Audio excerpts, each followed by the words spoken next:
As of 2020, mobile gaming accounts for about 50% of the gaming industry, the rapid growth of which has inspired many developers to step into the mobile gaming sphere. According to notes from a Sony corporate strategy meeting on May 26, PlayStation will officially start major moves into mobile gaming in the years to come. Kenichiro Yoshida, the chairman, president, and CEO of the Sony Group Corporation, gave a speech outlining the direction of the company for 2021. Yoshida highlights PlayStation mobile gaming in a part of his speech dedicated to how Sony will respond to ongoing trends like social interactivity and service-based products.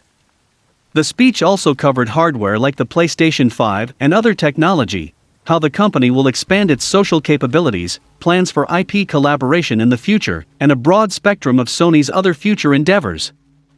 Yoshida specifically mentioned Fate/Grand Order as a successful example of how Sony plans to implement IPs into mobile games.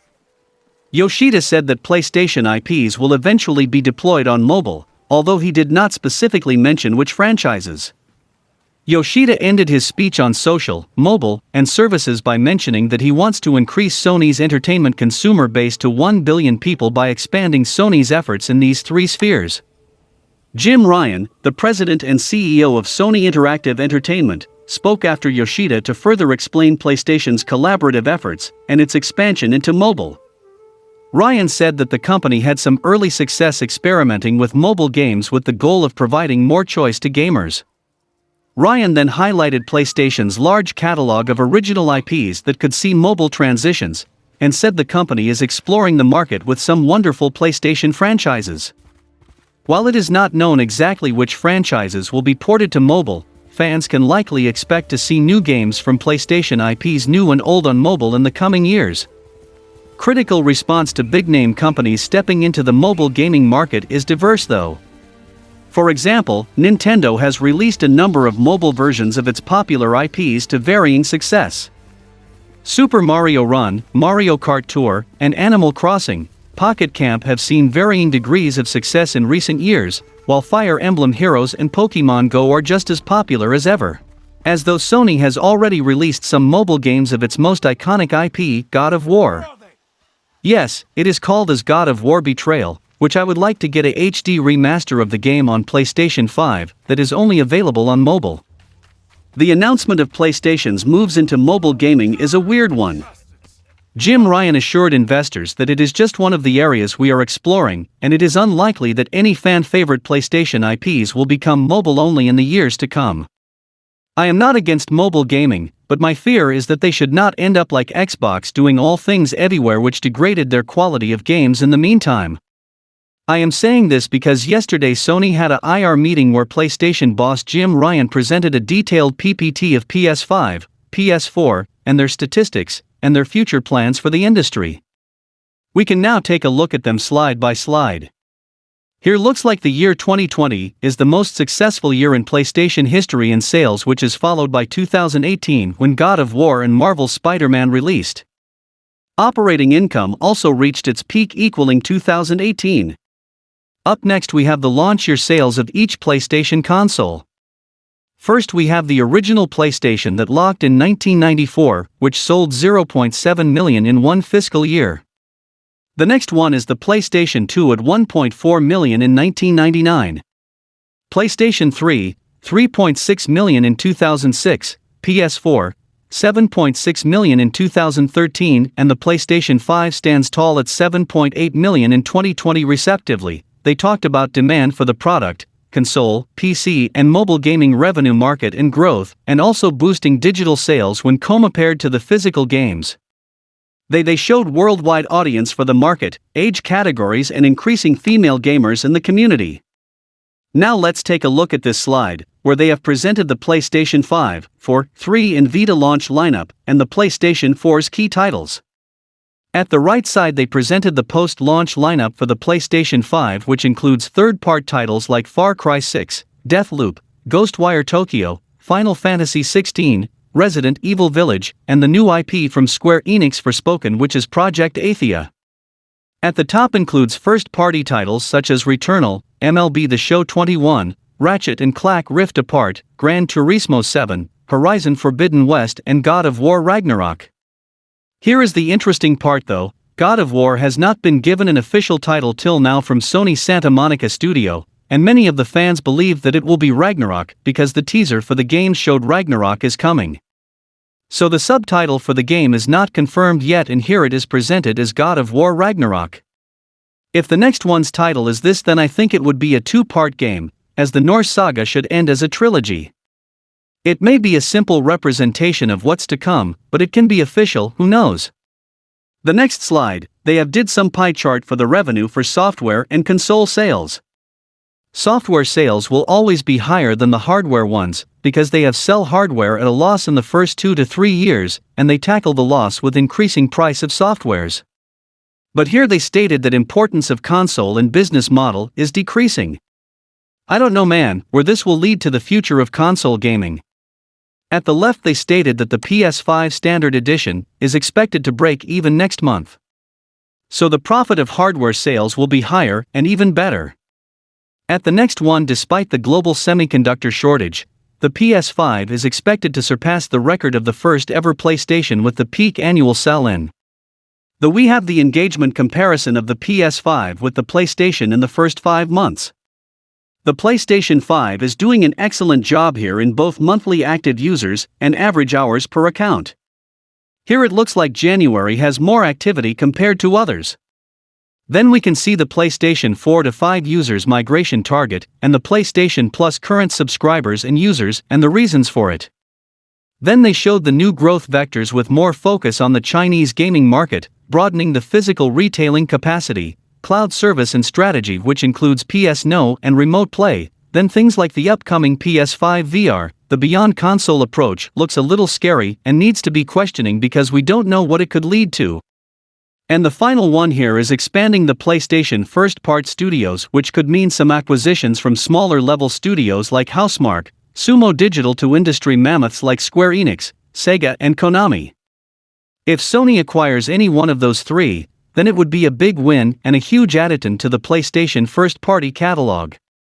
After that we have blockbusters with some successful IPs alongside with new IPs and also the partnerships with other studios we already know, which includes Jade Raymond's Haven project and Firewalk Studios' probably Monsters Online multiplayer game, in which both are exclusives to PlayStation. Now this is the spooky part. Uncharted 4: A Thief's End under a list of upcoming PlayStation games being ported to PC. With summer gaming events like E3 2021 and the Summer Game Fest approaching, many gamers are expecting some major forthcoming announcements. PlayStation is getting things started early with a Horizon Forbidden West State of Play event starting tomorrow, May 27th.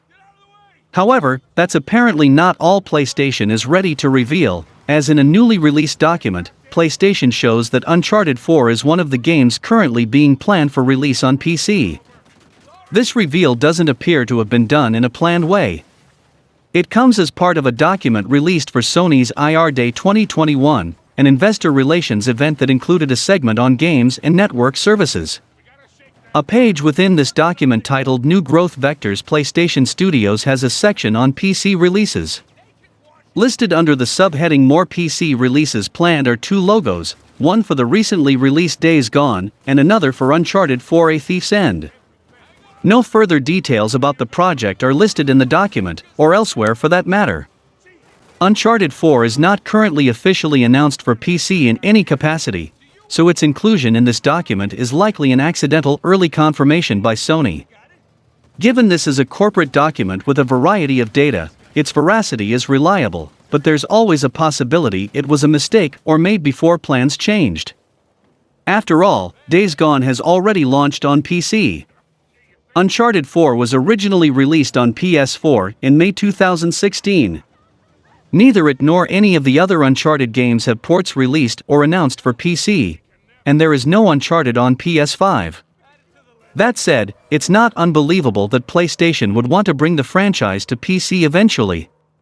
With the release of Horizon Zero Dawn on PC in mid-2020, and the recent release of Days Gone on PC, anything is possible. One possibility is that PlayStation is planning to announce Uncharted 4's release on PC as one of its upcoming summer game announcements. PlayStation hasn't revealed its summer plans yet, outside of confirming PlayStation is involved in Summer Game Fest, so there's no schedule available for when the announcement could be made. Surprisingly, an Uncharted 4 PC port is something that hasn't been leaked or speculated on. God of War is often talked about, as is Bloodborne and Ghost of Tsushima. Even the Uncharted collection, which combines the first 3 Uncharted games, has previously been hinted as coming to PC. The creepy thing about this PC ports of older PlayStation games is spooky. Let me explain. Because of these games going to PC, the good part is, it is an old game, and they can earn more in the PC release as less people will buy it on PlayStation. The dark side of this practice will lead Sony to release PlayStation exclusives day and date on PC and cloud. Consider this: if Uncharted 4 gets released on PC, it will get a great reception, and will be massive in sales numbers. But the revenue produced by that will manipulate Sony to put more of their first-party titles on PC to see more money. And that will lead to putting day-and-date games, which will degrade the quality of the platform like Xbox. If this continues, then someday in the future we could see the console business been entirely wiped out if Nintendo also jumps in. This is my prediction. It may be wrong, as Horizon Forbidden West will not go to PC for a few years, but it is stated for cloud release in PS Now. As I have said many times that exclusives are the pride of a console, and the tentpole of a gamer to exist and evolve in that community. If all games are everywhere, there will only be in competition in services, and it will lead to companies choose more quantity instead of quality. Ownership will fade, and it is not good looking for PlayStation to put these major blockbusters on PC. If doing so, I afraid what will it lead to? Think of it: God of War, Uncharted, The Last of Us, Spider-Man, Ratchet and Clank are gems of PlayStation and its fans. They cannot easily give the gems to another platform so that they could make more money. It is equal to losing your pride. It is also confirmed that Sony is spending $2.8 billion on their gaming industry, which is huge for deals, and they also confirmed they will be doing live service games in the future. Which is good one if it's a new IP. Varieties in gaming are always welcome if the content is good. Then they showed the growth of PS Now and their plans for it. It seems like they will put bangers like Marvel's Spider-Man Miles Morales and Horizon Forbidden West on PS Now. They presented with the price management, 1080p streaming upgrade and streaming and download playtime behavior. If they put Miles Morales and Horizon 2 on PS Now after 2 to 3 years or for a limited time, there is no problem for me. But if they do it like day and date on Game Pass, it is not good. Because of that, as I already said, services are good if it stays on its limit, but when the limit crosses between servers and gaming, it will be catastrophic. If they put big bangers on PS Now day and date with initial release, more people will play games on the service, and less people will own the game. This will affect game sales, and after that, when a game release, and it is not on PS Now, people will say that I will wait for it to come to the service. It will reflect the situation of Game Pass, and it lead most of the gamers to not buy a game, and due to that, third-party deals will not be flooded as it is right now. Overall, both the gaming industry and the gamers will be messed up. I think Sony will not do the same mistake, and I don't know, we will have to wait and see. Now let's see the other things. Up next we have the next generation VR for the PlayStation 5, and its features such as adaptive triggers, haptics feedback, finger tracking and touch detection, and action buttons/analog sticks. We have already discussed the features of this upcoming PS5 VR. If you want to know the detailed description of it, check out my other PlayStation 5 VR videos, which will be in the video's description. Then here it comes, the collaboration on movies like Uncharted, television show series like The Last of Us and Twisted Metal, and the PS Plus Video Pass, which is currently in experimentation at Poland. Then Funimation, PlayStation Play at Home initiative, Sony Music and TVs are also mentioned. They also allocation $10 million for indie games fund and support, which is a good thing to do. And finally, there are key metrics that include 7.8 million sales of the PlayStation, which rose to 8.3 million last week. 47.8 million PlayStation Plus subscribers, 109 million active users in the PSN, and 60.9 billion play hours, which is astronomical. These are the statistics, strategies and plans for future by and far for Sony as of March 31, 2021. I am not doubting or questioning all of them, but a few them, such as PC ports and day-and-date release on services. And that's all for the video, guys. Like and share the video for a greater audience. Comment your thoughts on the topics, and if you want to contribute for the growth of the channel, the link to my PayPal in the video's description and in the channel banner. As my resources are very limited, donations are always appreciated, and it can help me to create more contents and share news consistently, and could open doors for live streams, game playthroughs, podcasts, merch, etc.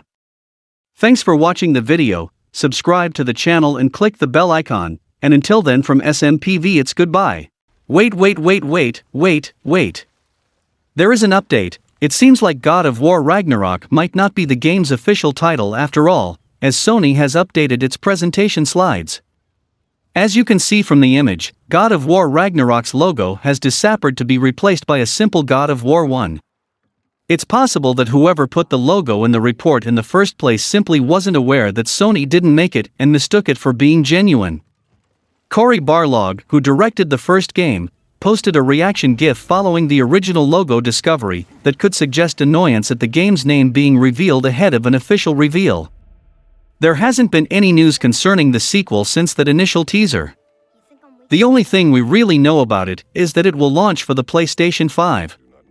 Given the lack of news, it seems possible that it won't meet its 2021 release date. There was even talk of God of War Ragnarok being delayed internally and Sony waiting to confirm this later in the year. It is good for a delay, as we could get a more polished version if the game releases in 2022. Fans have been speculating about the sequel story since the first game released in 2018. Theories such as what will be in store for Kratos and his son Atreus, the true motivations of Faye, and what role Thor will play have circulated regularly.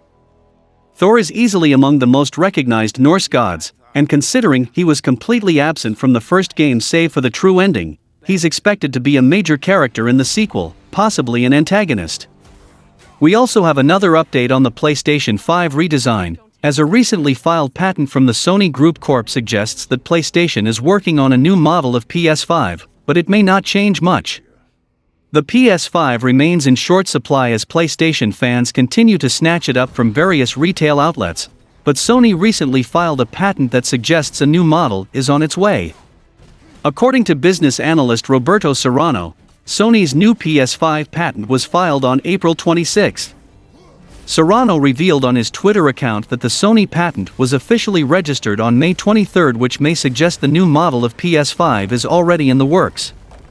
PlayStation fans currently have the choice between PS5 and PS5 Digital Edition, but this new model may simply replace the base PS5.